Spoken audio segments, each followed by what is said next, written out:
Niger's military junta expels French ambassador amid rising tensions. Niger's military junta, which seized power in a coup on July 26, has ordered the French ambassador to leave the country within 48 hours, accusing him of interfering in domestic affairs and siding with the ousted president. France has condemned the coup and called for a swift return to civilian rule, saying it does not recognize the authority of the junta.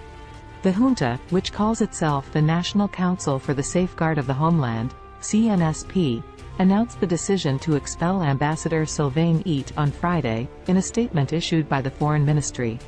The statement said that Ite had refused to meet with the new foreign minister and that France had taken actions that were contrary to the interests of Niger. The statement did not specify what those actions were, but some analysts have suggested that they could be related to France's military presence in Niger and its role in the fight against Islamist militants in the Sahel region.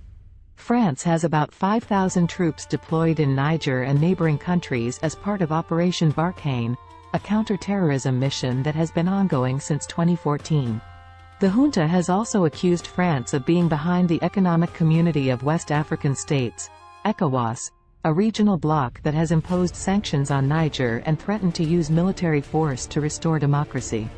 ECOWAS has suspended Niger from its membership and closed its borders with the country, demanding that the junta hand over power to President Mohamed Bazoum, who was elected in February but was ousted on the eve of his inauguration. Bazoum, a close ally of former President Mahamadou Issoufou, won the election with 55.7% of the vote, according to official results. His main rival, former President Mahaman Usman, who got 44.3%, rejected the outcome and claimed fraud. The junta has said that it staged the coup to end a serious crisis, and to restore democracy and social justice. The coup has sparked widespread protests in Niger, with some people supporting the junta and others denouncing it.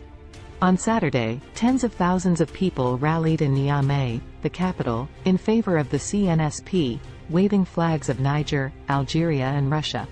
They chanted slogans against France and ECOWAS and praised General Abdourahmane Tiani, the leader of the junta.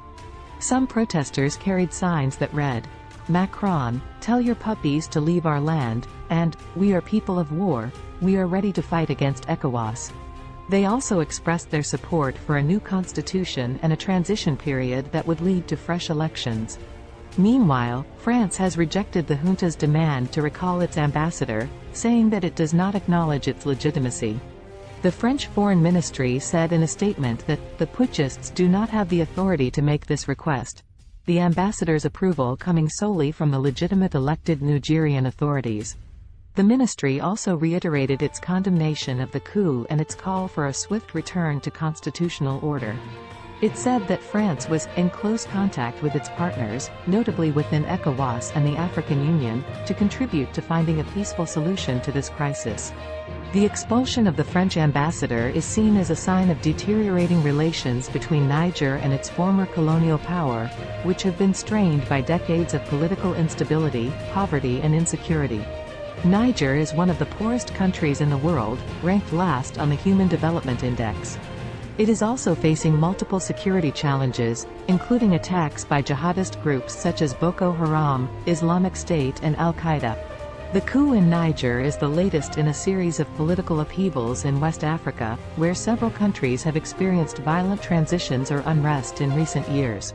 In Mali, another former French colony and a key partner in Operation Barkhane, 2 coups have taken place since August 2020, ousting 2 presidents and disrupting a fragile peace process.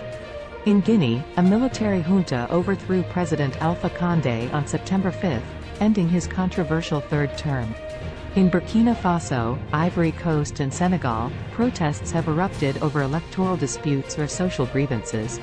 The instability in West Africa poses a challenge for France and its allies, who are trying to contain the spread of terrorism and promote democracy and development in the region. It also raises questions about the future of cooperation between African countries and their former colonial rulers, as some people demand more autonomy and sovereignty from external influences.